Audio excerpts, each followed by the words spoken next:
Karthik Deepa serial February 14 இன்றைக்கான எபிசோடில் என்ன நடந்துச்சுன்னு பார்க்கலாம் வாங்க.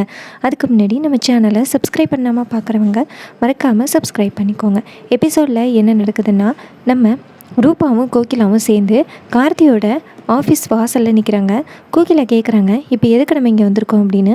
அதுக்கு ரூபா சொல்கிறாங்க, இந்த கார்த்தி இருக்கிற வரைக்கும் தானே அந்த தீபா பாட்டு பாடுவா, கார்த்தி இல்லாமல் போயிட்டா அவள் பாடுவாளா அப்படின்னு. அப்போ கோகிலா கேட்குறாங்க, என்னடி பண்ண போகிற அப்படின்னு. அதுக்கு ரூபா சொல்கிறாங்க, எனக்கு ஒரு மாயா ஐடியா கொடுத்துருக்காங்க.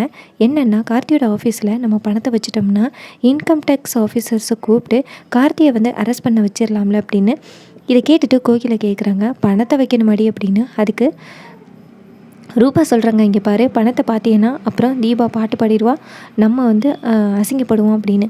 இதை கேட்டுட்டு கோகிலா சொல்கிறாங்க, சரி நம்மளுக்கு இப்போ ஃபஸ்ட்டு தீபா பாடக்கூடாது அதான் அப்படின்னு சொல்லிட்டு நேராக அந்த பணத்தை வாங்கிட்டு ஆஃபீஸ்க்குள்ளே போகிறதுக்கு பார்க்குறாங்க. அப்போ அங்கே உள்ள செக்யூரிட்டி கூப்பிட்றாரு, ஆமாம் யாரம்மா பார்க்கணும் அப்படின்னு. அப்போ கோகிலா சொல்கிறாங்க, எனக்கு கார்த்தியை தெரியும், கார்த்திக் தம்பிக்கே என்னை தெரியும், நான் கார்த்தியை பார்க்கணும் அப்படின்னு. இதை கேட்டுட்டு செக்யூரிட்டி நேராக கார்த்திக்கு கால் பண்ணி, சார் உங்களை கோகிலான்னு ஒருத்தவங்க பார்க்க வந்திருக்காங்க அப்படிங்கிறாங்க. அப்போ நம்ம கார்த்தி சிசிடிவி ஃபுட்டேஜில் பார்க்குறாரு. அப்போ கோகிலா கையில் ஒரு பையோடு இருக்காங்க. அப்போ பக்கத்தில் இருந்த ராஜா கிட்ட சொல்கிறாரு கார்த்தி, கையில் பையோடு வந்திருக்காங்க அந்த அம்மா, நம்மளை ஏதாவது பிரச்சனை பண்ணுறதுக்காக தான் வந்திருக்காங்க அப்படின்னு. அப்போ ராஜா சொல்கிறாரு, ஒரு வேளை பாம்பு வச்சுருப்பாங்களே அப்படின்னு. அப்போ கார்த்தி சொல்கிறாரு, அந்த அளவுக்கெல்லாம் அவங்களுக்கு தைரியம் கிடையாது அப்படின்னு. அதுக்கப்புறமா அந்த கோகிலாவை வர சொல்கிறாங்க கார்த்தி. கோகிலா நேராக ரூம்குள்ளே வராங்க. அப்போ அந்த பையன் அங்கே வச்சுட்டு கோகிலா என்ன சொல்கிறாங்கன்னா, தம்பி, இத்தனை நாள் நாங்கள் தீபாவுக்கு ஒரு துரோகம் பண்ணிட்டோம், இதுக்கப்புறமும் தீபாவை நாங்கள் பிரச்சனை பண்ண மாட்டோம், நீங்கள் என்ன பண்ணுறீங்கன்னா தீபாவுக்கு ஒரு வாய்ப்பு கொடுங்க அப்படின்னு.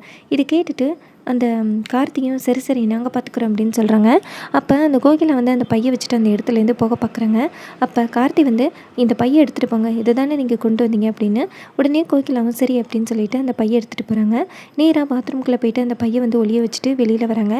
வெளியில் நேராக ரூபாவுக்கு கால் பண்ணி, ரூபா இது மாதிரி பையை உள்ளார வச்சாச்சு, நீ கூப்பிடு அப்படின்னு. அப்போ ரூபா நேராக இன்கம் டேக்ஸ் ஆஃபீஸர்ஸ்க்கு கால் பண்ணி விஷயத்த சொல்கிறாங்க.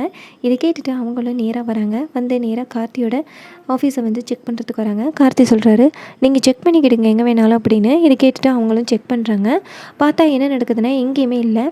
அப்போ அவங்க கார்த்திகிட்ட சாரி சொல்லிட்டு போகிறாங்க. அப்போ ராஜா சொல்கிறாரு, சார் இது மாதிரி ராங் இன்ஃபர்மேஷன் கொடுக்குறவங்கள சும்மா விடாதியா, அவங்கள ஃபஸ்ட்டு அரெஸ்ட் பண்ணுங்க அப்படின்னு.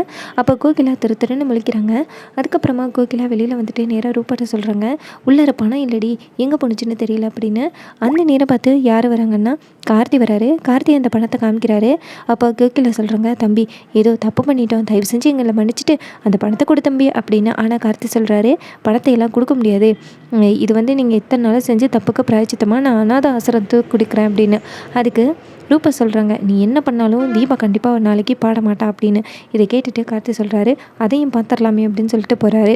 அதுக்கப்புறமா கார்த்தி ஆர்டர் பண்ண அந்த ஃபோட்டோ வருது. அந்த ஃபோட்டோவை பார்த்துட்டு கார்த்தி ரொம்ப சந்தோஷப்படுறாரு. அப்போ கார்த்தி சொல்கிறாரு, ரொம்ப நாளாக தீபா சொல்லிக்கிட்டு இருந்தாங்க இது மாதிரி அவங்களுடைய ஃபோட்டோ மட்டும் இல்லை அப்படின்னு, அதுக்காக தான் நான் ஃபோட்டோ இது மாதிரி பிரிண்ட் அவுட்டு கொடுத்தேன் அப்படின்னு. இதை கேட்டுட்டு ராஜாவும் சரி அப்படிங்கிறாரு.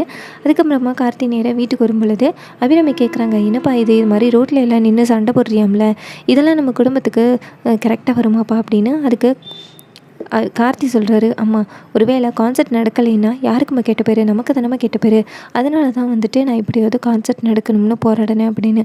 இதை கேட்டுட்டு அபிராமியும் சரிப்பா அப்படிங்கிறாங்க. அப்போ தீபா யோசிக்கிறாங்க, என்னால் தாய்க்கும் மகனுக்கும் சண்டை வந்துடக்கூடாது அப்படின்னு.